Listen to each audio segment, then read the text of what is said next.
Alô, meus queridos, você está no Pelicano Podcast, um lugar para a gente bater papo com conteúdo e bom humor. E hoje a gente está aqui com uma pessoa sensacional, um palestrante, escritor, um cara muito legal, Daltro Monteiro. Logo depois da vinheta.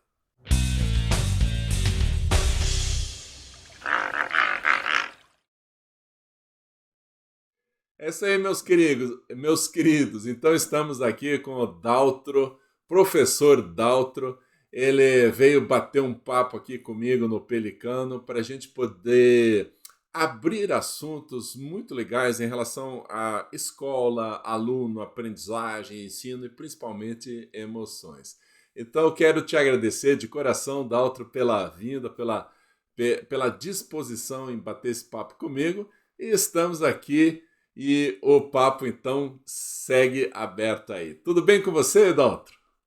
Oi, Marcos, hemorragias de prazer de estar contigo. Tu sabe que eu sou teu fã. Quando a gente se cruza nos congressos, eu faço questão de te assistir, né? Tu és uma referência assim que para mim me deixa muito honrado de estar aqui no Pelicano, que eu adorei o nome, muito criativo, né? Suponho que seja pelo papo do Pelicano, que tem muito papo. Você sabe, Daltro, que uma das coisas é pelo papo.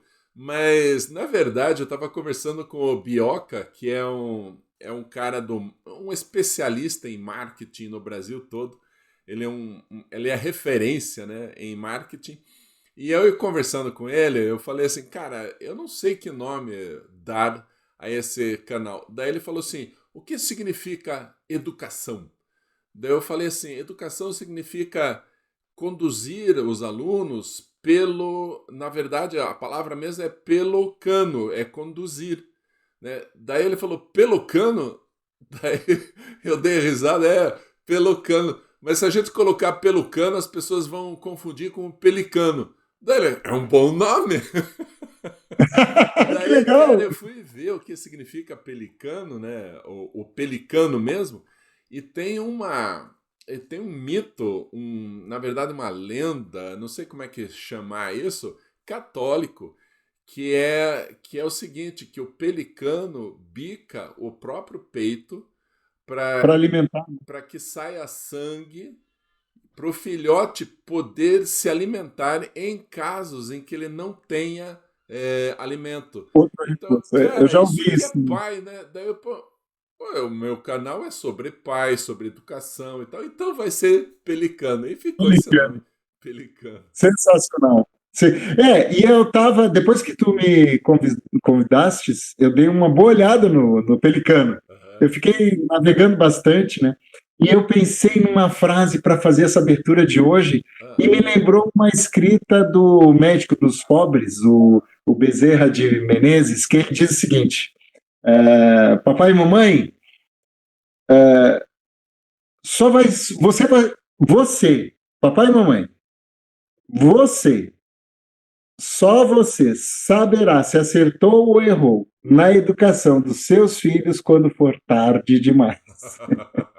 Ou seja, a gente vai errar, né, Daltro? Não tem como acertar sempre. Eu acho que isso, inclusive, é uma mensagem bem legal para os pais de dizer isso. Você vai errar, não tem problema. O mais importante é, na verdade, a consistência. Como é que você vai agir com o teu filho durante todo o ano? Essa consistência vale muito mais do que um erro de vez em quando. Então, pede perdão pelo erro e toca o barco, não é assim? Porque os pais me parecem, pelo que a gente vem falando, vendo, inclusive, Marcos, amanhã eu vou num colégio particular aqui em Porto Alegre, a convite para falar para os pais. Amanhã é sábado, amanhã de manhã. Sim. Tem entrega de avaliações e antes da entrega eu vou lá falar com os pais. E aí eu brifando com a diretora, lá pelas tantas, eu disse assim, Giri, tu tá me pedindo duas coisas bem básicas para lembrar para os pais. A gente precisa treinar, entre aspas, palavra treinar, mas mostrar, identificar para uma criança as emoções básicas de frustração, de como ela vai lidar com isso, dar nome isso para ela, para essa criança, e fazer uma gestão da ansiedade. Basicamente eu vejo isso, e gosto muito que a gente deve ensinar a criança identificar. Quando algum pai me retruca em palestra, e já deve ter acontecido contigo, Aham. eu sempre faço uma retórica provocativa que eu digo assim, pai, quem é o adulto da história? É. Aí eu vejo que os pais caem a correia, sabe? Eles ficam assim, né? Eu digo, se um pai tiver que, ou um pai, uma mãe, né? Perder as rédeas, o direcionamento da sua prole, no mais argumento primitivo, se uma criança alterar um tom de voz, em última instância partir para uma agressão física, um confronto com essa autoridade paterna ou materna, é porque não está tendo essa constância que tu muito bem está dizendo, Marcos. É Né? verdade, é Então, verdade. em algum momento eles perderam isso. Então, e eu vejo que a gente, como pai, porque eu sou pai, sou filho, sou irmão, e eu vejo que eu não entro, não tem barganha com meu filho. Não tem. Eu vou escutar, Sim. eu dou espaço da fala, mas tem certas coisas que não tem barganha. É. Não tem barganha. Olha só, vou dar um exemplo bem simbólico. Vamos lá. O meu filho, Marcos, o meu filho tem 27 anos. Aí estamos sentados para comer na casa do vô e da avó. Ele já sabe que a banda já toca assim, ele não faz mais isso. Nunca, ele fez uma vez e bastou. Ele nem vai para a mesa com o celular, mas nem se apresenta um troço desse. Isso é inconcebível. E eu mostro para ele, quando ele era pequeno, que a avó foi para a cozinha lá pelas 9h30 para servir ao meio-dia, para a gente ficar 15 minutos na mesa. E eu digo, o mínimo que tu vai fazer é agradecer a comida que a avó se dedicou uma manhã para botar aqui. O mínimo! Obviamente que depois ele tem que retirar o prato.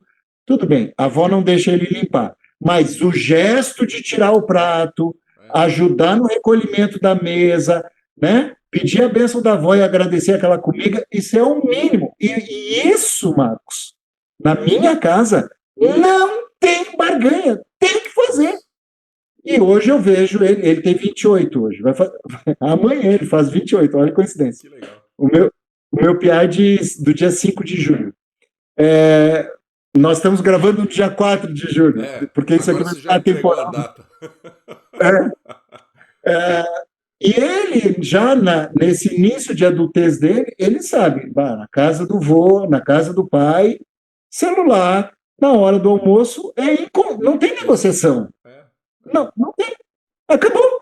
Não tem. Né? E ele sabe que se trouxer, o celular vai voar, vai quebrar acidentalmente, alguma coisa vai dar. Ou Mas seja, ele já sabe.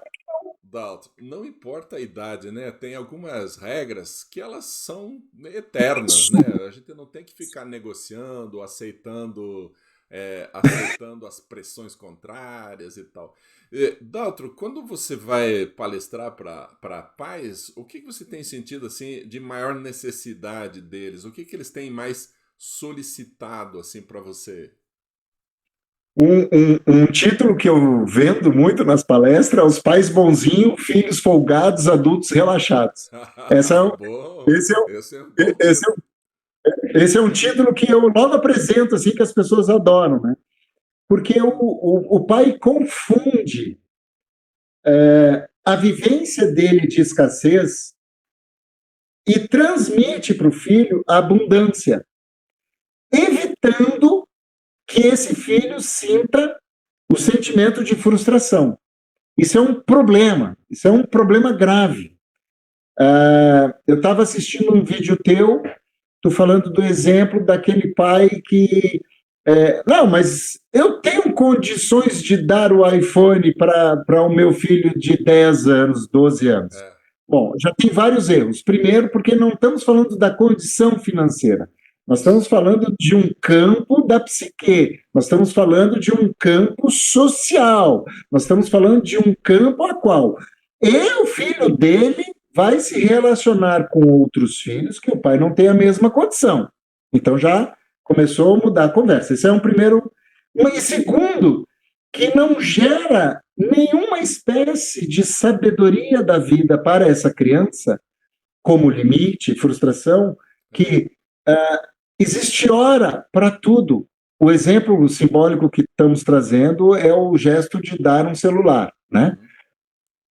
Eu, pessoalmente, defendo, como educador, depois do mestrado, ficou muito mais claro isso, com as leituras que eu tive, que a tela deveria ser apresentada lá no 12º, 13º, 14º ano de idade. E para mim, eu sou bem faca na bota, né? Ah, mas a família precisa, porque a criança com 10 anos ela tem que se comunicar, ela tem. Olha, são necessidades que geralmente a gente vê que são falsas, são criadas para ter um argumento para a permissão dessa tela prematuramente.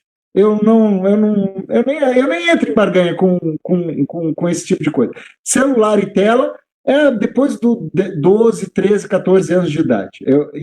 E outra que são os fatores cognitivos que estão cada vez mais estacionários ou não estão progredindo nessa geração, porque eles têm um volume de informação, uma hipervolume de informação, mas não tem saber nenhum, não tem conhecimento nenhum.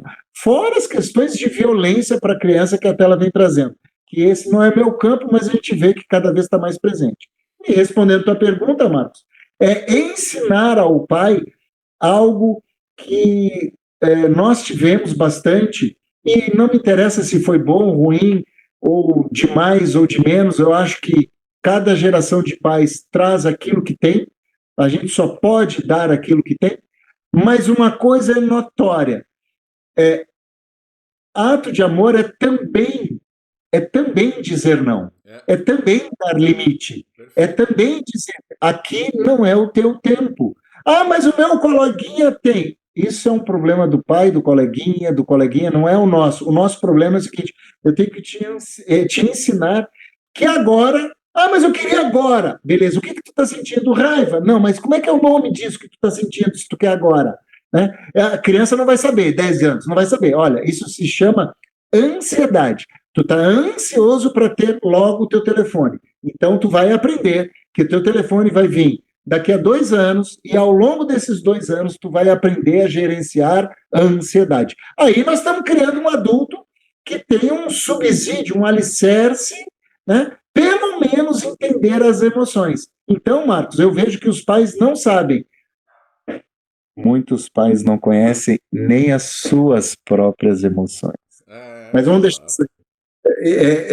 Tu estava me perguntando aqui do meu espaço, né? Às vezes eu atendo pessoas aqui para ter uma escuta que eu vejo que tem adultos de 35, 40 anos que eles não estão codificados ainda com clareza algumas emoções. Eu pergunto às vezes, mas por que tu tá assim? Por que tu te sente assim? Como é que é o nome que tu dá a isso, né? Tô frustrado. Tá, mas tu não aprendeu, eu não devolvo isso, mas eu penso, mas tu não aprendeu frustração? Tu não sabe que a vida traz frustrações? Bem-vindo à vida adulta, né? Pois é, e eu estou falando com uma pessoa de 35, 40. Até aí não me assusta. O que me assusta é que esse ser humano está tendo um outro subordinado a ele e diz que filho.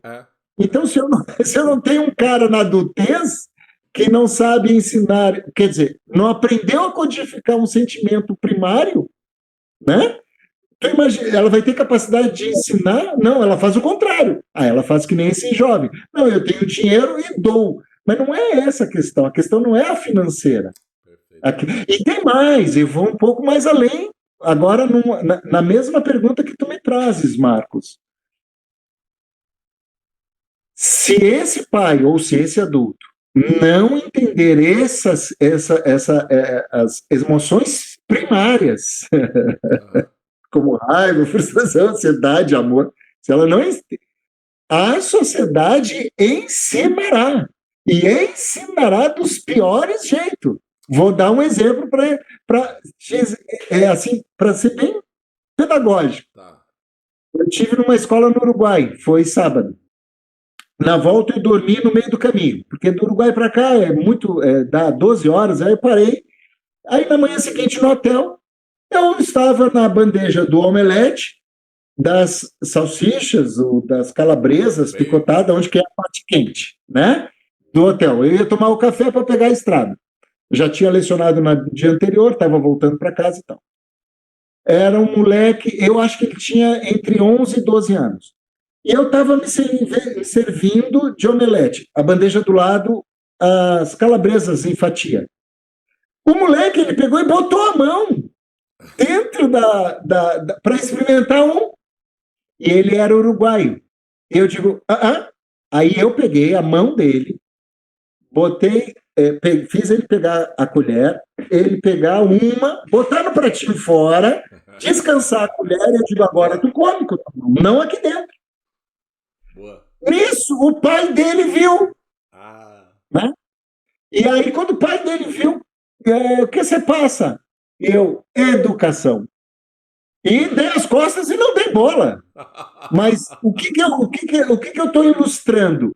É que aquele menino, em algum momento, não sei se o pai dele falhou ou não, pode ser uma atitude do menino mesmo, né? Não estou fazendo o julgamento da educação do pai, mas a sociedade, eu que fiz esse papel, ensinou para ele do pior do jeito. Se o guri ficou exposto ou não exposto, eu não estou nem aí, mas eu garanto. É melhor eu não botar a mão aqui, porque talvez vai vir um outro louco e me conduzir. Aprendeu de um jeito difícil, mas aprendeu. Mas sabe, Dalton, esse tipo de situação, você ensinou um detalhe sobre educação, pequeno, que a gente não sabe se essa criança aprendeu, de que jeito que aprendeu tal. No entanto, esse menino teve a riqueza de ter aprendido. O que muitas vezes acontece é que quando os pais não ensinam, ele se torna um adulto e os outros adultos, ao invés de ensiná-lo, eles ignoram essa pessoa. Não quero conviver com ele, não vou contratá-lo para a minha empresa, não vou chamá-lo para ser meu parceiro na gestão de um negócio. Ou seja, ele vai ser excluído pela sociedade por não ter aprendido. E muitos pais têm medo de exercer essa autoridade porque acham que o filho não vai amá-lo. Cara, é o contrário. É justamente essa pressão, pressão com carinho, obviamente, né? Essa pressão, essa educação, uma pressão pedagógica. Exato. Ensiná-lo a resistir às dores, às frustrações, ensiná-lo a adiar a satisfação do prazer, né? O espere, o não. São essas coisas que parecem duras quando a gente ensina, que vão tornar essa pessoa muito amável quando for adulta, e aí ela vai ser acolhida pela sociedade, pelas outras pessoas. Então, se a gente não educa, o que acontece é a gente está ferrando o nosso filho. Não é isso? É o adulto relaxado no futuro. Eu relaxado, não uma falta de capricho, né? Mas o relaxado nessa circunstância que tu trazes, né? Sim. Aquele título que você deu para a palestra é muito bom. Eu utilizo um outro que é assim: filho hóspede, aluno folgado. Por quê? Porque se ele é um hóspede em casa, ele só come, dorme, não trabalha, não ajuda, não faz nada, não tira o prato da mesa, como você estava falando. Ele é um hóspede. Ele vai para a escola e ele acha que é o professor que tem que tirar dúvida dele, que é o professor que tem que ensinar, que é o professor que tem que passar ele de ano. Mas ele leu o livro? Não. Fez a lição? Não. Fez a pesquisa? Não. Ele está estudando? Não. Ele é folgado na escola. Por quê? Porque ele é hóspede em casa, né? Isso não pode acontecer, gente. Nós temos que ser um pouco mais firmes com os nossos filhos, que significa um pouco mais amorosos de verdade. E essa é a chave. Exatamente. E quando eu te escuto falar isso, me lembra da educação infantil japonesa. A primeira infância, né, até os 4 anos, não tem nada de livro, letramento, letra cursiva. Não. O japonês entende que os primeiros 4 anos dele é um momento que a criança tem que aprender o respeito, organização da sala de aula, vai brincar, porque é um momento de brincar, a criança tem que brincar, tem que ter o lúdico, ok, mas diretamente antes de sair da aula tem que botar a cadeirinha no lugar, entra na aula, tem que cumprimentar o professor, a professora, tem que cumprimentar o jardineiro, tem tudo isso, né, nos primeiros 4 anos, porque a cultura japonesa entende que a primeira infância é onde a gente formata os valores, Aonde que a gente ensina convivência? Aonde que a gente ensina educação? O fino trato, o bom tom da convivência no coletivo, no ambiente da coletivo. Depois eu ensino ele a ler, escrever, etc. Depois lá do quarto ano. Mas o primeiro, o segundo, o terceiro, 4 anos de idade. Por isso que às vezes, quando eu falo para pais, ou eu digo para as professoras ensinar os pais, uma criança de 2, 3 anos tem que arrumar a cama. Não importa se a criança vai arrumar a cama boa, certa, conforme as expectativas da mãe ou do pai, mas o gesto de se levantar e puxar o lençol, isso faz toda a diferença. Colocar brinquedo no lugar onde que tem que colocar, guardar os livros onde que é para guardar livro, né? A roupa suja, eu estou falando de criança de 2, 3, 4 anos, roupa suja, cesto da lavadora, né? Isso já dá uma condição social para a criança com autonomia de organização, de respeito.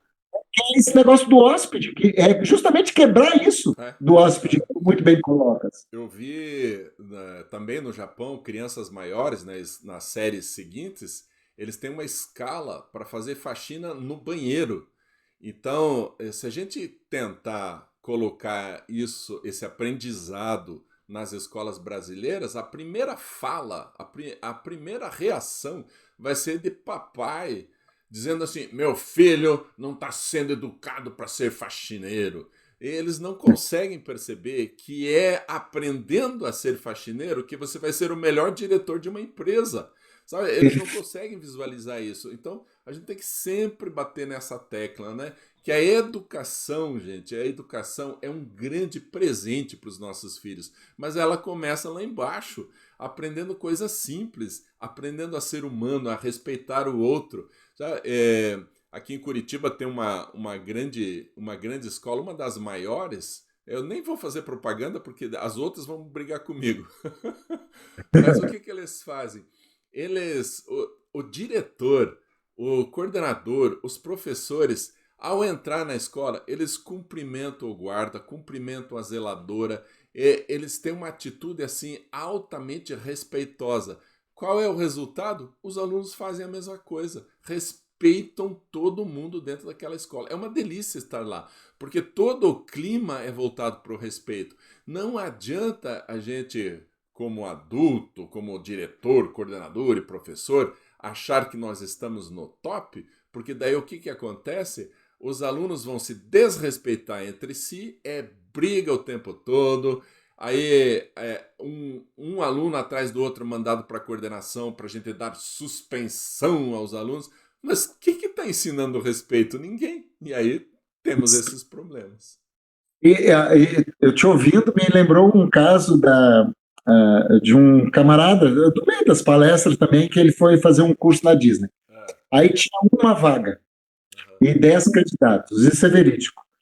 E os 10, às 9 horas da manhã, tinha que estar numa sala X. 9 horas da manhã, os 10 sentaram um do lado do outro. Veio o entrevistador, apontou para 5 desses 10. Vocês 5, a gente agradece muito por ter vindo, mas vocês vão ficar para uma próxima. E foram embora. Ficaram 5. Esses 5 não teve nada. Não teve nada. 5 foram embora. Aí um que estava querendo sair, meio contrariado, mas por que a gente... Você já dispensou nós 5 e esses 5 vão ficar? A gente nem foi entrevistado, só sentamos aqui. Não, é que esses 5 que vão ficar aqui, eles passaram pelo rapaz do jardim e deram bom dia. E a Disney não tem como ensinar boa educação.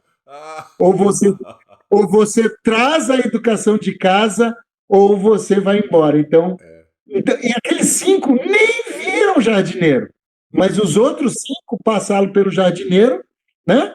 E, bom dia, né? Jardim bacana, que legal que teu trabalho. Fizeram alguma referência de boa educação para aquele jardineiro, que estava na porta ali, né? E o argumento foi ótimo. Ele disse: a Disney não tem como ensinar boa educação. Ou você traz ela consigo, ou você não, ou você tem, ou você não tem. E é isso. E é exatamente o que tu está falando. Né? Então, É a história do relógio. Eu sempre faço uma provocação eu digo assim, vocês fazem quando a fala é para corpo docente, né? Para as professoras. Vocês fazem reunião de pais, não fazem? Fazendo. E eu garanto, vocês têm uma expectativa de ter 30 pais ou 30 responsáveis, vai 15. 15 não vão, 15 vão. Os que vão é justamente dos alunos melhorzinho, é os que não incomodam. Os 15 que não vão é justamente dos terroristinha. É isso, professor, é isso e tal. Eu digo, ó, a falha está primeiro na reunião. Como assim? Que horas é a reunião? Me dá um exemplo. 7h30. Chega às 7h30, o que vocês fazem? Vamos dar 10 minutos de tolerância para os outros pais que estão vindo. Ou seja, já abriu um precedente, desrespeitando quem chegou no horário, nos 10 minutos, porque para o brasileiro parece que é permitido se atrasar 10 minutos. Entende? É porque brasileiro nunca pegou na Europa. Quando eu fui trabalhar na Europa, e aí eu estava em Milão, aí eu vi no bilhete do trem, na estação central do trem, 8h33. Eu, internamente, com a minha cabeça de tupiniquim, eu olhei aqui, 33. 8h33, o troço abriu a porta para eu entrar. Ou seja, 8h33 não é 8h34 e nem 8h30, é 8h33. Então, isso são valores educacionais que se passam desapercebido, que a gente deixa, que eu vejo que muitos pais deixam essa areia escorrer entre dedos com várias desculpas, e eu sempre dou a metáfora da desculpa do fumante. Pô, não fuma, vai morrer. O que o fumante fala? Eu vou morrer igual. Ou seja, ele não assume a preguiça de lutar contra. Ele acha um argumento que deixa ele num campo de conforto, mas ele não assume. E eu vejo isso muito. Me ocorre um exemplo com meu afilhado. É filho da minha irmã. Eu sou o mais velho, minha irmã é do meio. E a gente estava na casa de praia aqui no litoral do Rio Grande do Sul, tomando chimarrão, eu, a mãe, a minha irmã, ele ali e tal, não sei o quê. E lá pelas tantas, eu nem me lembro de algo, eu sei que ele deu uma resposta para minha mãe, ríspida. Mas opa, vem cá, pede desculpa para a avó, o jeito que tu falou com a avó, não, tu não vai falar, aqui tu não vai falar, tu não fala assim com a tua avó e nem com tua mãe, e se tu falar com tua mãe é um problema teu e da tua mãe, mas com a minha mãe, tu não fala desse jeito. Ele ficou impactado com a rispidez que eu falei com ele, porque eu fui muito firme com ele. Sim. E aí ele chorou. Aí a minha mãe, não sei, eu digo, mãe, fica aqui. Tu não tira a minha autoridade agora. Deixa ele sentir. Mas ele está triste. Isso. Eu digo, mãe, deixa. É isso que ele tem que sentir agora. Quando daqui a uns 15 minutos ele vai voltar com o rabo preso, eu abraço ele, de uma forma mais equilibrada, eu explico para ele. E dito e feito, Marcão, dito e feito. Não deu 15 minutos, ele voltou, né? Aí eu digo, Jorge, o que aconteceu? Dindo, tu brigou comigo. Não, eu não briguei contigo. Eu te dei limite. Porque com os mais... A tua avó é surda, tu tem que entender uma deficiência da tua avó. Tu tem que entender que não se fala assim com os mais velhos. Não é só com a avó, é com todo mundo. Entendeu?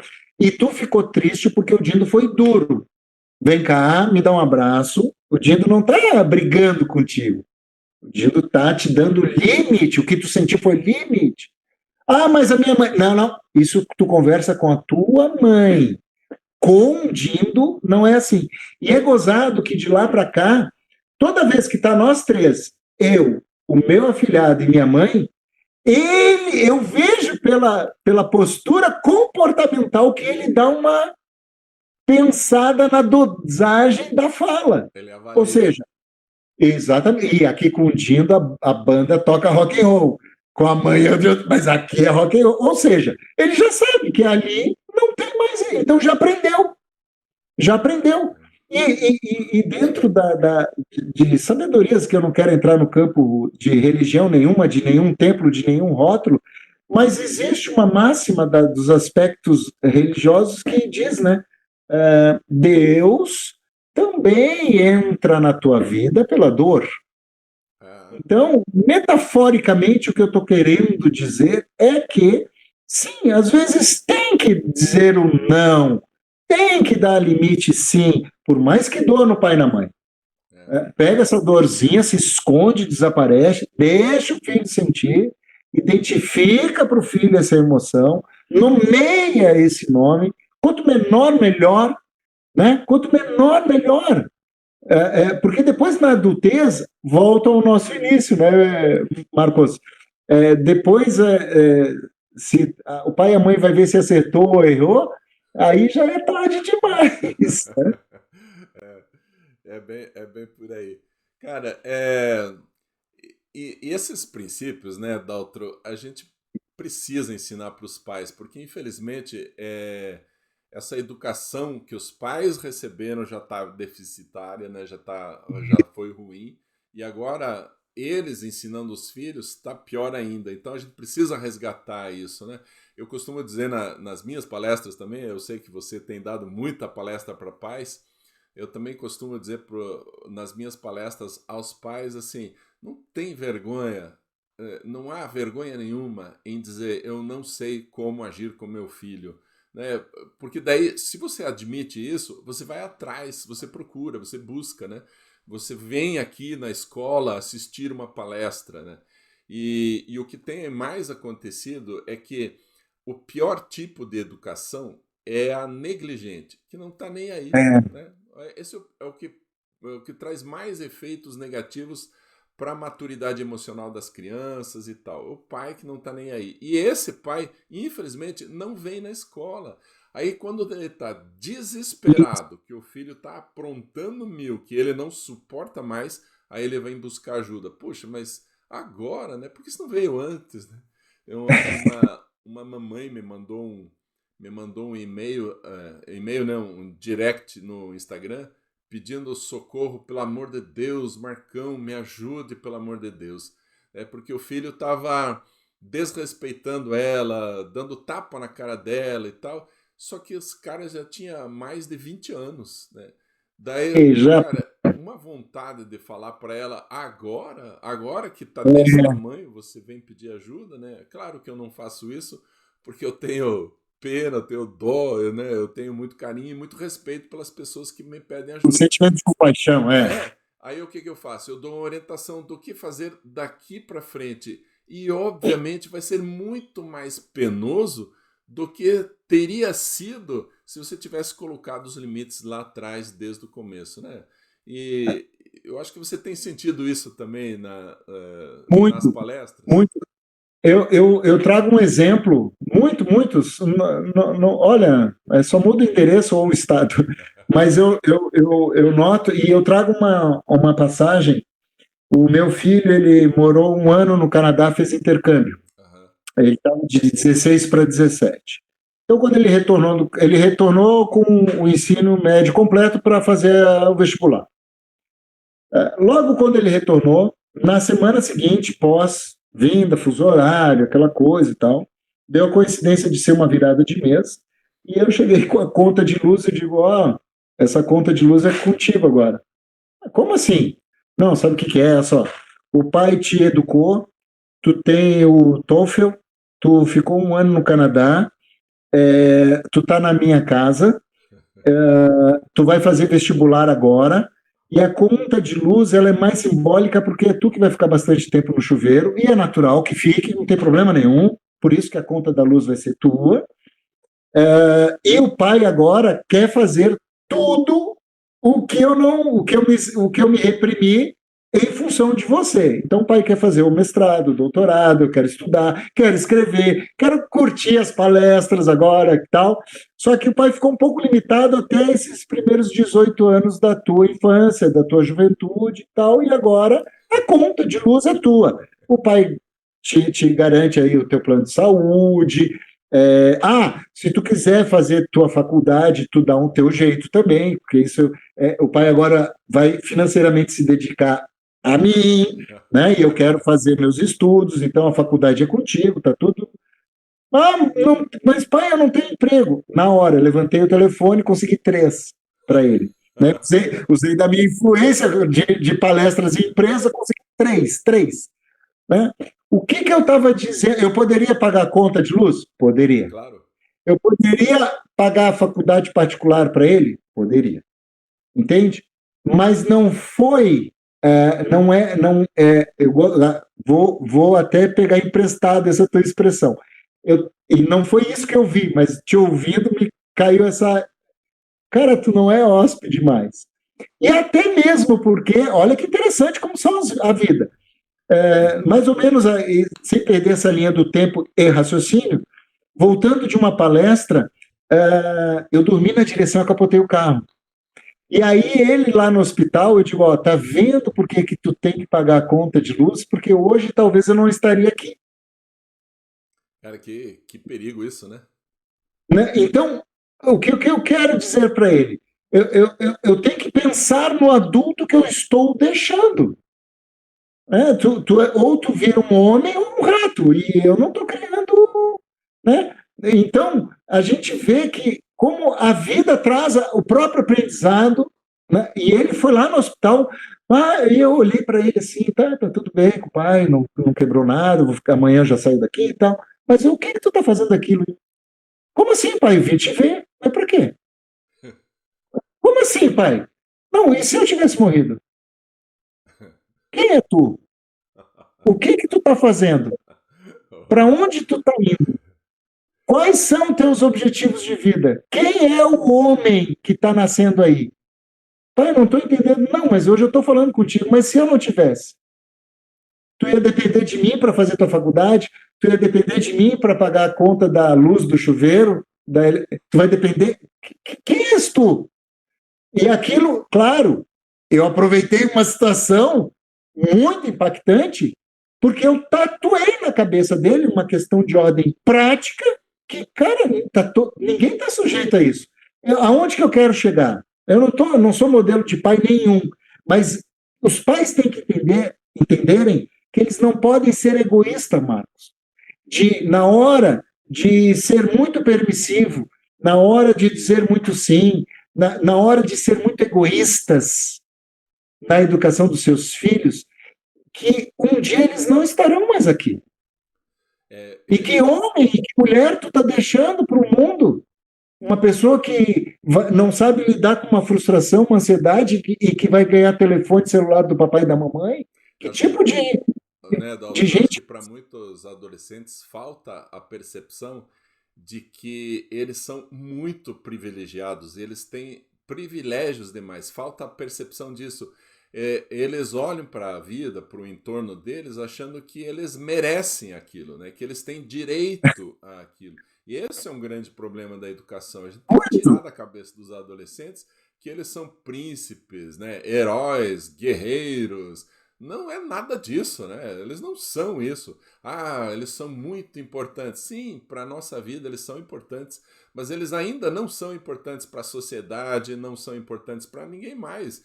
E essa falsa percepção da importância que eles têm acaba gerando arrogância, prepotência, bullying, porque daí eles se acham melhores do que a outra criança.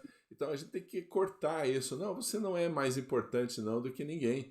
E na verdade, os humildes é que vão ser importantes, né? Aprender a ajudar o outro, aprender a fazer o bem para o outro, né?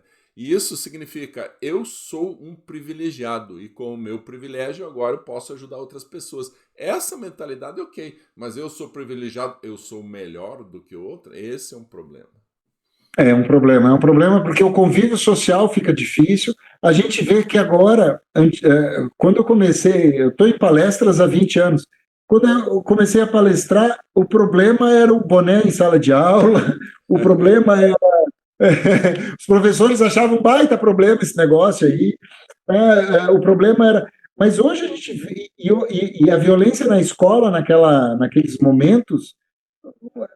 Um número fictício, só para eu ser pedagógico na minha fala, tu tinha um a cada um semestre ou um ano. Hoje tu tem por semana violência na escola. Que eu vejo essa responsabilidade oriunda disso que tu trazes muito bem, Marcos. as pessoas, elas não, ou o pai e a mãe desautorizando, né, aquela autonomia, autoridade, não autoridade no sentido de repressão, mas autoridade de conduta social. Aqui existe um personagem, é um professor, ele tem que ser respeitado. E aí tu tira isso. Ou quando uma mãe faz isso com um pai, ou um pai faz isso com uma mãe, né, tirando essa autoridade, algo que eu não permitia a minha mãe fazer para um neto. Né? Minha mãe foi com aquele instinto de vó, porque vó também está num outro campo, né? Isso aí nem, não dá nem para. Meu Deus do céu. Né? E eu digo, mãe, tu segura a onda, senão tu vai me desautorizar. Eu não posso perder isso. Aí eu ensinei minha mãe também. Ah, mas não tem mais, deixa ele sentir, daqui a pouco ele volta. Ou seja, essa repercussão da falta dessa conduta social, dessa falta de limite, de mostrar.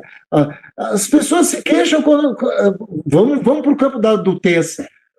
Tu tá indo para casa, de repente, tu tá dirigindo o teu carro, olha que exemplo, tu tá dirigindo teu carro, tu cai num funil de fiscalização. A polícia militar te para verificar todo o teu carro, tu fica bravo. A gente está agradecendo aquele serviço.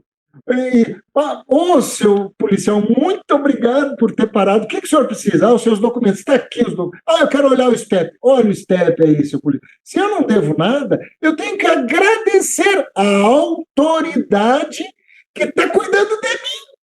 Está cuidando de mim. Entende?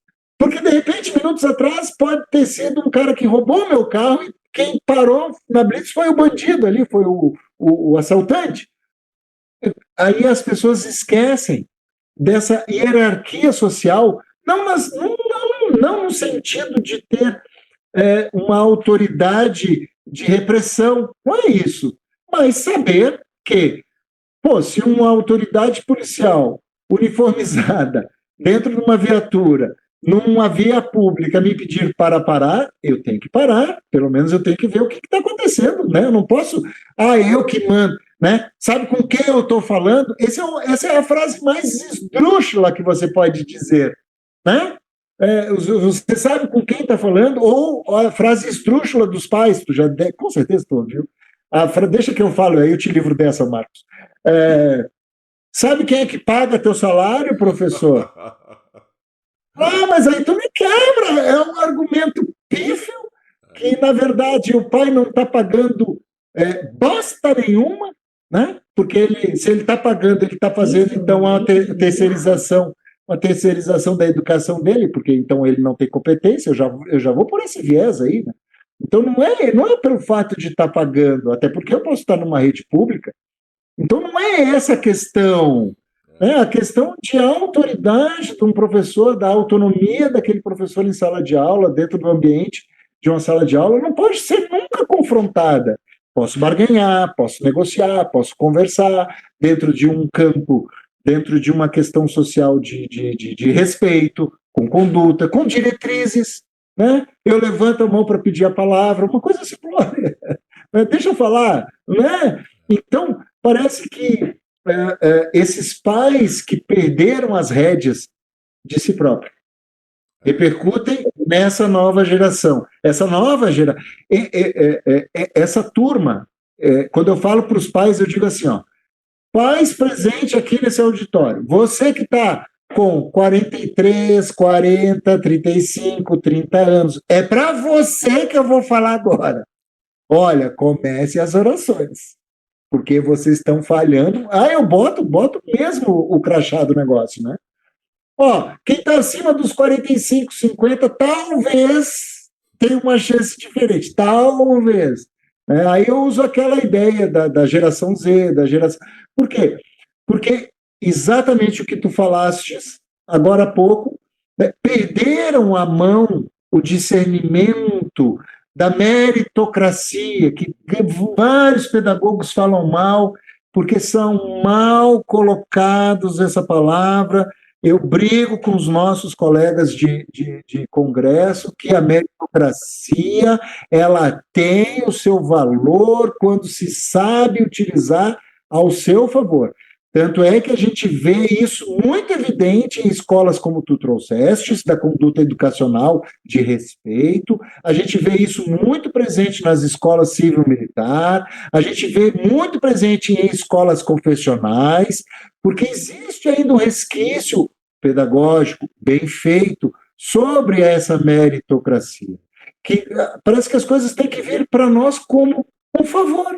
Né? Eu sou o rei, eu sempre tive tudo, meu pai deu o celular, né? Ou eu, como adulto, eu consegui dinheiro fácil, rápido. Calma, não é bem assim que a banda toca. E se perdem nisso. Na verdade, né, Dalton, tem, obviamente, né, tem os dois lados, né? A gente sabe que muitas pessoas não têm sucesso porque não tiveram os mesmos privilégios do que a gente, do que outras classes, né? A gente sabe disso.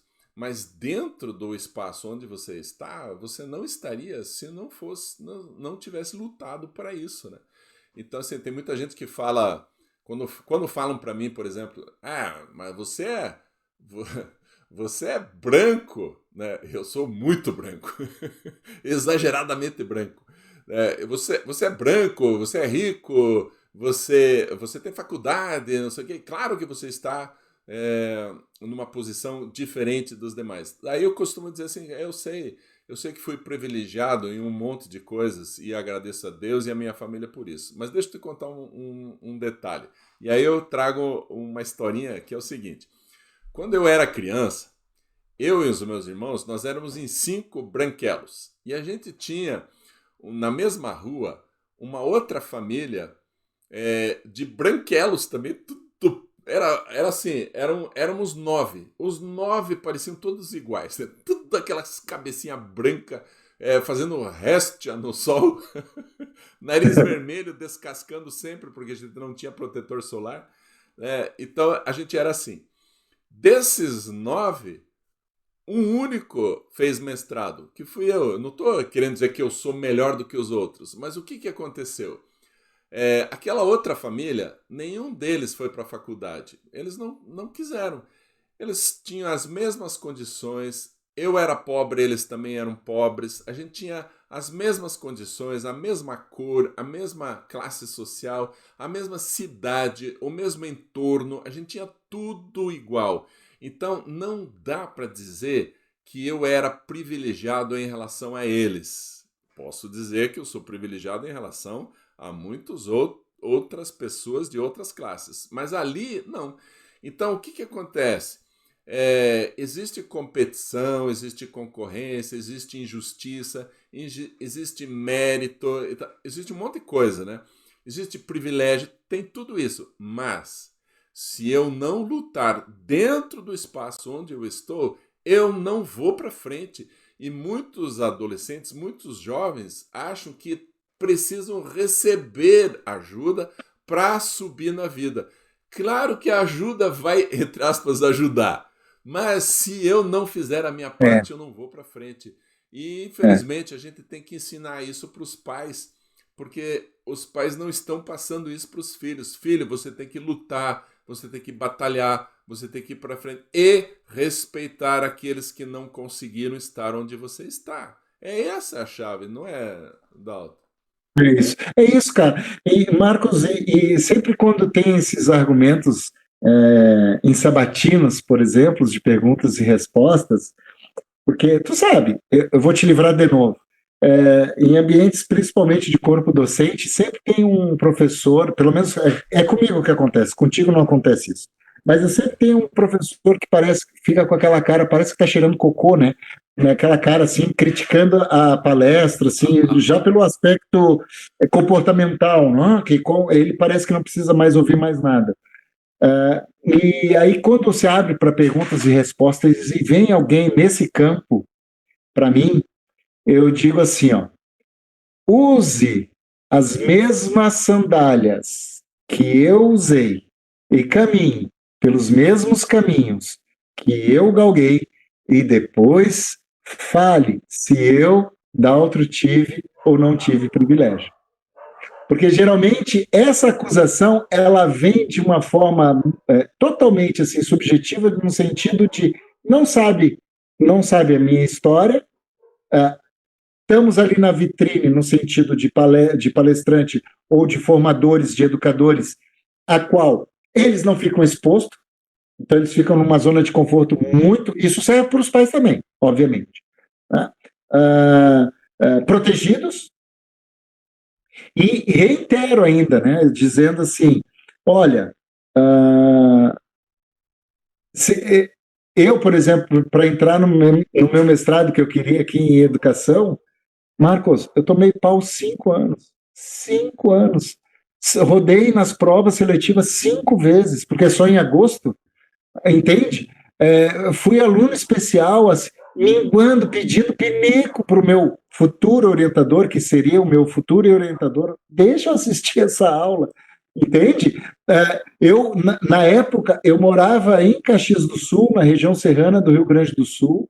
A PUC é em Porto Alegre, isso dá 140 quilômetros, então eu tinha que me deslocar até a PUC para assistir a aula de favor, e pedindo pinico, e ainda tomando pau nas provas. Só fui passar na sexta tentativa. Então, aí as pessoas, tu é mestre pela PUC, o cara não sabe nada, ele não sabe nada, não sabe nada. Para falar um troço desse, é porque realmente nunca estudou mesmo nessa parte acadêmica, não sabe quanto é difícil. Me faltou dinheiro, porque aí cai naquela linha do tempo que eu estava falando com o meu filho. Olha, o pai precisa se organizar em grana, porque eu tenho que ir 1, 2 vezes por semana lá no presencial, marcar presença nas disciplinas lá que eu tenho que fazer com obrigatoriedade. Eu tenho que ir lá. E aí tem gasolina, e tem comida, e tem isso, tem um dia perdido, né, ou investido. Então, e ainda eu queria concorrer à bolsa, porque eu não tinha mais recursos de grana, porque eu tinha que conciliar com as palestras. Aí então, ou eu faço palestra e ganho dinheiro, ou eu fico estudando e não ganho dinheiro. Como é que faz? Entende? E ninguém sabe disso. Ninguém sabe disso. Ninguém sabe os quanto de Guaraná cerebral, Red Bull eu tomei para ficar, porque eu tinha camassadas de livro para ler em questão de 2, 3 semanas, entende? Aquela obrigatoriedade do volume intenso de leituras e escritas, e o dia 24 horas é incrível, não dá conta. Tinha que ter 36 horas, não 24. Então, eu sabia que eu chegava da universidade por volta, tinha cadeiras que terminava às 6, eu chegava às 8h30, 9 horas da noite em casa, e ficava lendo, escrevendo, tranquilamente até as 4. Eu vi muitas vezes o sol nascer, eu digo, nasceu o sol, eu vou dar uma dormidinha, porque no outro dia, pau na mula de novo. E isso foram ao longo de 6 anos. Aí eu sou um privilegiado. Pô, veste a minha sandália, anda a minha estrada, depois vem conversar. Né? Sabe, Daltro, a gente sabe muito bem, né, que a gente até já falou isso, que existem privilégios, a gente sabe que mas tem o outro não lado que é o do esforço. Não estamos negando isso, não é isso. Mas que a gente sabe que tem o outro lado, a gente tem que trabalhar, tem que se esforçar. E você tem sentido que os jovens hoje, os adolescentes, estão assim, pouco voltados ao trabalho e ao esforço? Essa é uma percepção que você tem também? Bastante, e acontece muito dentro do corporativo, que como eu vivi muito tempo numa cidade muito industrializada, que é Caxias do Sul, né, muito forte no metal mecânico, fábrica de ônibus, fábrica de caminhões, o metal mecânico, polo metal mecânico é muito poderoso em Caxias do Sul, aqui na Serra. Então eu fiz muita empresa, palestras educativas no ambiente corporativo. E essa perspectiva que tu me questiona, ela cada vez mais está se acentuando, que essa nova geração não consegue ser subordinada, não compreende um organograma institucional. Olha que interessante. eles não entendem a diferença de uma coordenação, uma gestão, uma diretoria, não tem resistência à frustração, ou seja, se o coordenador dá uma xingada, cara, faz tal coisa, ou tu só fez 3, era para fazer 6. E aí a gente vê que aquele, eu não quero ficar mais aqui, ai, coitadinho de mim. Então, eu estou vendo muita dificuldade e o volume está alto. Nessa geração existe um fermento que potencializou de uma forma muito mais intensa dos últimos tempos para cá, potencializou muito, está vindo com uns temperos que nós não devemos entrar, mas acho que é pertinente só dar uma breve citação, está vindo com temperos de narrativas políticas, sociais e agendas que estão perturbando algumas lógicas, porque hoje parece que os fatos não são mais concretos, e aí me lembra Bauman, né, no Líquida, né, na Sociedade Líquida, o Zygmunt Bauman, né, que quem fala mais, quem narra mais, quem grita mais, abafa o concreto de um fato e fica aquela ideia de uma narrativa. Isso vem acontecendo muito. Uma coisa que eu ando lendo porque eu não tenho um domínio, mas eu preciso ter uma compreensão. Essa agenda working, por exemplo, ela está muito perturbando muitas ideias de narrativas, e o concreto está fugindo. A ciência parece que não está valendo mais. Deixa essa ciência para lá, né? XX e o XY, isso aí é bobagem, o que vale é o que eu falo. E isso nessa juventude, na hora da empresa, na hora da escola, na hora de estar num organograma, eles ficam perdidos. E eu vejo que às vezes não é nem de má fé, é realmente uma falta da lógica do fato. O fato de bater o ponto, o fato de estar subordinado, não uma questão de autoridade, mas uma questão de organização estrutural. Eu sei que eu sei que é possível produzir 3 e tu só está produzindo 1. Então eu estou te ajudando a produzir 3 aqui, uma vez num ambiente corporativo de produção, por exemplo. Então as pessoas têm que ter um pouco do discernimento desse fato, que não estão tendo, cada vez está tendo menos, e 1, 2, 3 anos para cá eu vejo que acentuou demais, devido a esses temperos sociais, políticos, como falaria Leonel de Moura Brizola, que foi governador do Rio Grande do Sul e depois do Rio de Janeiro, né?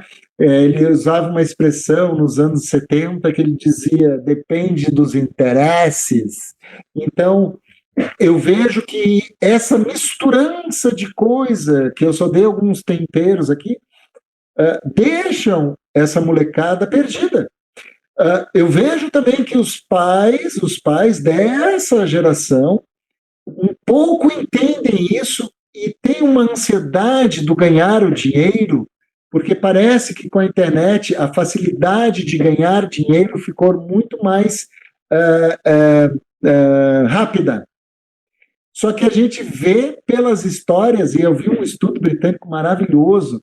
Eu passei o olho assim no resumo, para ser bem sincero, mas o cara foi muito bem na escrita, fazendo uma metáfora com os jogadores de futebol, oriundos de sem base educacional, e de repente ganham por mês uma pequena fortuna, e conforme seu talento são fortunas, e tu vê que de 10 jogadores, na verdade eu acho que ele usa 100, de um recorte, tirando de 10 jogadores, meio ou um, depois da sua aposentadoria, que permanecem bem de vida. Os outros 9 voltam para aquela... Por quê? Porque não tiveram um alicerce educacional. E não é só uma educação financeira, é isso também.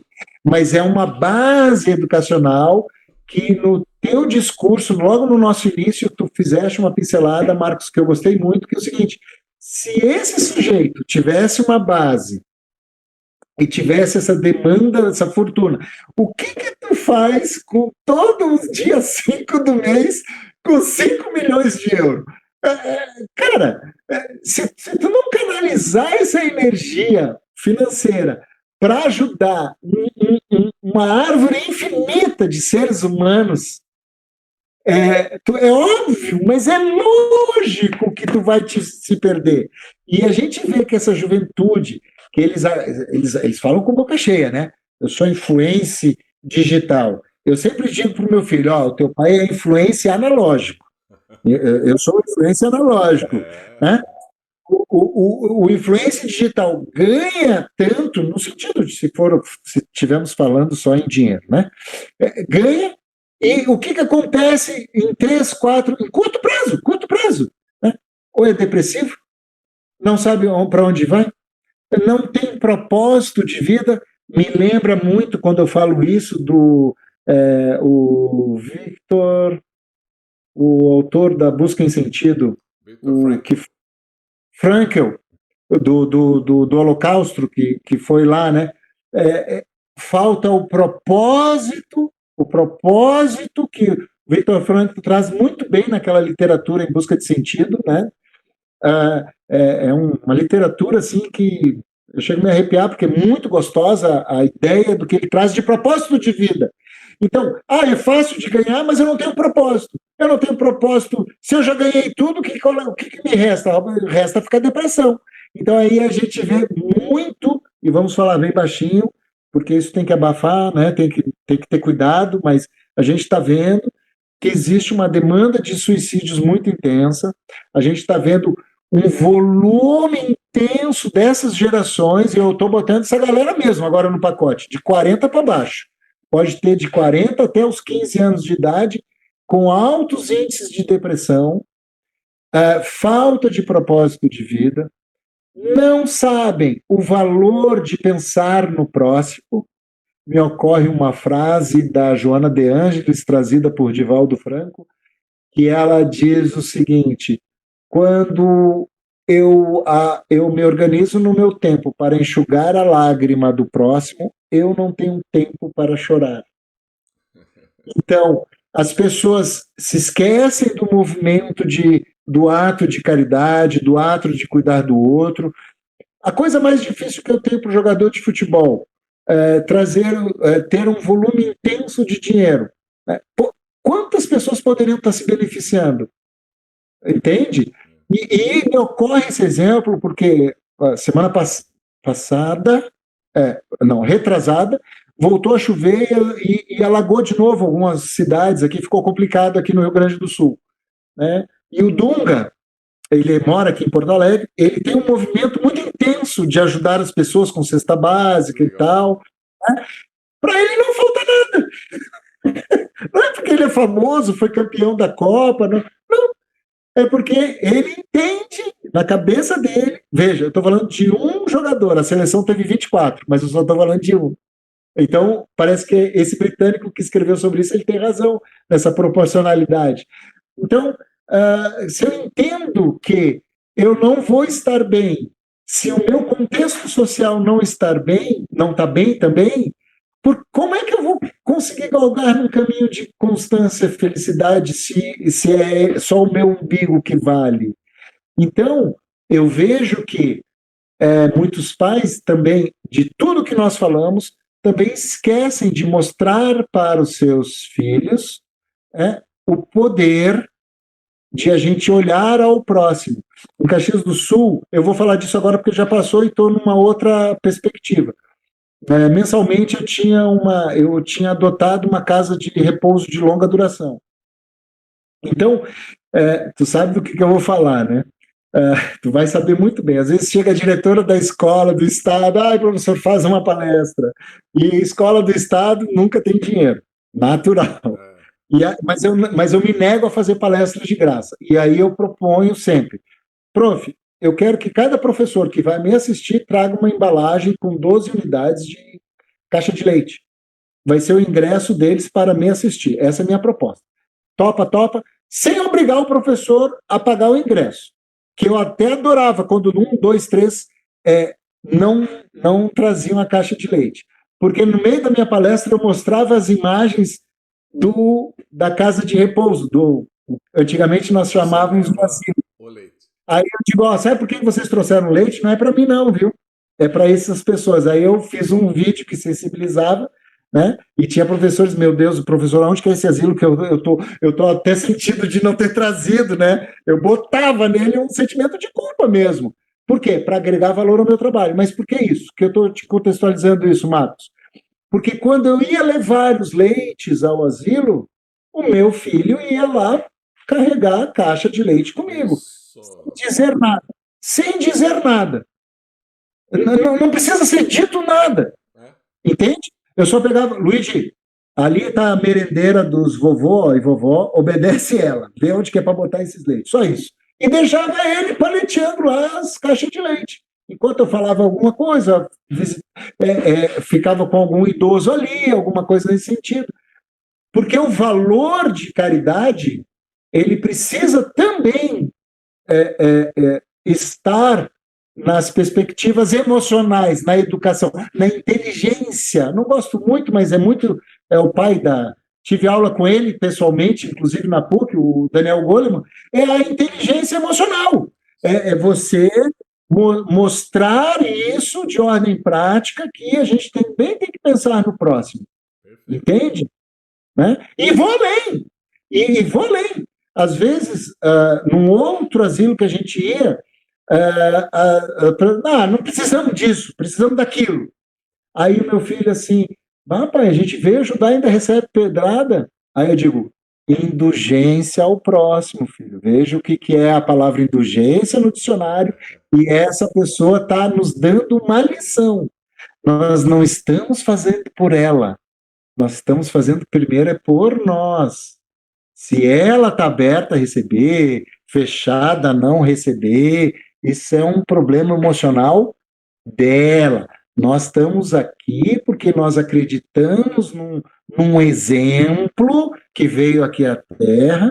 O cara tem nome, teve endereço, passou por aqui, deixou sabedoria para nós. Vamos repetir isso porque isso faz bem para nós, né? E o que tu sente quando tu tá vendo que aquele leite vai para aqueles vovô lá? Pai, me sinto é, gostoso, é bacana, é tal, né? Então é por isso. O gesto de caridade é por isso. Então faça por isso. Entende? Da mesma forma, às vezes quando eu estou com ele, eu já levei ele muito em turnês aqui no interior, né? Que a gente fica 3, 4 dias na estrada. Daí eu digo, Didi, olha o que vai acontecer aqui, ó. Para no pedágio, eu pego, pago o meu e pago do carro de trás. Aí mas pai, o cara nunca vai saber que foi tu que pagou, para que tu pagou? Não, pra gente deixar um ato de felicidade. Tu imagina se todo mundo fizesse isso, ninguém pagava mais pedágio. Porque o ciclo ficaria tão viciante, né? Que ninguém paga mais. Porque se eu pago o outro me paga, o outro paga, o efeito dominó, ninguém estaria mais brigando com o troço, né? Pai, mas não vai mudar o mundo. O nosso mundo muda, filho. O nosso mundo se torna melhor. Daltro, a gente já está chegando para os finalmente e eu gostaria de fazer uma provocação. Vamos supor que eu seja pai aí da criançada que está indo para a escola e tal. O que eu precisaria fazer ou aprender para me tornar um pai melhor? Sacanagem essa pergunta, né? Todo pai e toda mãe, se foi abençoado por Deus de ter alguém, mesmo se esse alguém veio por a doação, que é uma paternidade, uma maternidade, e aqui eu não estou comparando, e não estou botando um a mais, um a menos, nada disso. É só uma possibilidade tão quanto bonita de ter alguém no guarda-chuva da nossa família, né, ou sobre as nossas asas. Se Deus nos colocou esse ser humano para estar no nosso berço familiar, que a gente esteja aberto a ouvir as coisas boas e as coisas talvez não tão boas naquilo que a gente está querendo fazer, desejando aquilo que a gente chama de educação para aquele ser humano. Não existe nem certo nem errado, porque uma mãe, eu falo isso para as mulheres, uma mãe só é mãe quando aquele ser humano nasce. Por isso que o feminino precisa de 9 meses para entender o que está acontecendo, e quando aquela criança nasce, aí temos uma mãe e um pai. Se Deus abençoou a gente a ter um filho, uma filha, adotar um, é porque a gente tem a capacidade de fazê-lo. E aí eu vou surfar numa onda que tu deu uma deixa para mim, Marcos. Estar aberto a ouvir pessoas que galgaram esse caminho ajuda. Leituras edificantes de pessoas sérias ajuda. Assistir um pelicano ajuda. Se a escola está trazendo uma palestra, eu ir lá participar ajuda. Eu estar ativamente na vida do meu filho, ter um momento do almoço sem celular, ter um momento da leitura, ter um momento do coletivo, né? Um momento de lavar o carro junto, ou cortar grama junto, fazer coisas juntos. Fazer coisas juntos, né? É porque Deus te deu as ferramentas. Ter a humildade de querer aprender a ser pai, a querer ser mãe, e estar aberto a ouvir pessoas que passaram por esse caminho, ou estão passando por esse caminho com as mesmas dificuldades, porque eu também tive as minhas dificuldades com o meu filho, óbvio que eu tive. A diferença é que eu estou no meio, que me ajuda, subsídio. Se eu estou com um problema, eu ligo para o Marcos Maia e me dá umas dicas. Mas a informação hoje está tão fácil, tão acessível. Eu acho que é confiável. Isso que você falou antes, né? A gente tem que ter humildade para buscar, né? Buscar. E eu acho que a gente tem que ter uns valores daquele concreto de fé. E aqui eu não estou falando de templos, não estou falando de doutrinas, não estou falando de religião, mas uma fé racionalizada, a qual eu sei que em dificuldades Deus proverá um todo, os valores de família bem básicos, valores de respeito, né?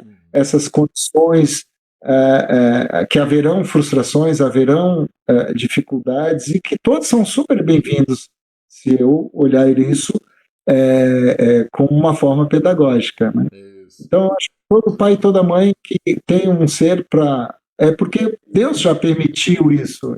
E se Deus permitiu, está tudo certo. Né? Corre atrás, não tem problema nenhum. Eu acho que o bonito é isso. Muito bom, Dalton. Esse papo parece que foi só uma conversa, né? Não foi nada para gravar. Parece que foi Verdade, um papo bem legal, assim. Eu queria saber de você, agora uma coisa bem prática, direta, objetiva. Se uma instituição, empresa, escola, alguém quiser entrar em contato com você, contratar palestra e tal, qual é o caminho? Grato. E aí eu pego também a onda numa época tua que tu colocastes aí nas tuas redes, porque eu te acompanho de perto. Tenho muita admiração por ti, Marcos. Trata direto comigo. Isso! Boa. Trata direto comigo. O Instagram é o prof abreviado com ponto, prof Daltro, no Instagram, no site, professordaltro.com.br. Enfim, bota no Google Professor Daltro, vai achar. Não tem mistério nenhum. O contato Marcos, vamos nós dois juntos também. Vamos sim. A gente bate esse papo quando nos chamarem. Isso, a gente vai, é o nosso papel, né? A gente escolheu isso, e eu sou fascinado por isso, né? profdaltro.com.br, tem tudo lá, não tem mistério nenhum. Eu coloco na edição aqui também, vai ficar mais fácil aí para o pessoal achar. Alguma mensagem final para se despedir? Sim, a mensagem final é o seguinte, mais ou menos daqui a uns 10 meses, eu vou lançar meu bebê, vamos voltar a fazer uma dessa aqui, para tu me dar uma força no lançamento do bebê. E um livro. né, prefaciar, vou falar das questões das enchentes, mas não o ocorrido dela, mas são fatos que nós vivemos aqui, porque eu notei que as pessoas fora do Rio Grande do Sul não sabem da dimensão do que foi. O livro contextualiza um pouco disso, a história que eu fiquei submerso não nas águas, mas nas lamas, do contexto das enchentes, e Pílulas, que eu aprendi para ser um livro atemporal. E aí, mais ou menos, eu acho que abril, maio, eu vou lançar, e aí eu gostaria de te convidar, já te convidamos, eu já te convidei em off, e aí a gente volta a conversar. Vamos sim, vai ser uma conversa daí sobre o livro. Já tem algum título previsto ou você prefere não dizer? Estou na dúvida. Agora tu me fez uma pergunta muito difícil. Será que eu digo? Acho que eu digo. Em meio à lama encontrei Deus. Essa aqui é uma proposta de capa. Uau, Mas não vai cara, ser. tá muito bom, tá muito bom. Isso aqui é uma proposta. Já ele está nascendo. Mas aí eu volto no Pelicano, muito grato, querido. Tu é um cara que eu tenho profunda admiração, gosto muito de te escutar, gosto muito, procuro me espelhar muito em algumas coisas que tu trazes de forma muito lúcida, até para surfar nessa onda bacana aí, querido. Valeu, Daltro, muito obrigado, obrigado por ter aceitado o convite e espero que você aí que está nos assistindo se inscreva no nosso canal, espalhe esses vídeos para outras famílias, outras pessoas, porque dessa forma não só o canal cresce, como mais pessoas, mais famílias podem ser atingidas. Então, um grande abraço a todos e até mais!